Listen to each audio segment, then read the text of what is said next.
ఇప్పుడు చూడండి గిన్నెలో పాలున్నాయి కదా! మనం ఫస్ట్ పోసినప్పుడు అక్కడి వరకు ఉంటాయి పొంగొచ్చినప్పుడు. తర్వాత తగ్గినాయి కదా! అలాగే మా ఇంట్లో నైట్ పాలు కాగబెట్టి పెడితే మార్నింగ్‌కంతా ఒక 2 గ్లాసులు పాలైతే తక్కువయ్యేవన్నమాట. నాకర్థం కాలేదు.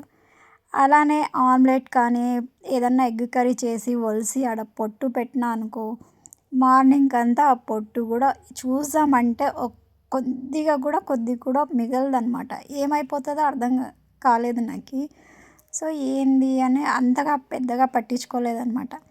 ఇవి నెల్లూరు సైడ్ ఉండే చీపుర్లనమాట. ఇవి గూడా తెచ్చుకునేవాళ్ళము అక్కడికి వెళ్ళినప్పుడు. ఇది గూడా నేను తెచ్చి 1 మంత్‌కి చూస్తే ఒక్క పొరక గూడా కనిపిచ్చేది కాదక్కడ.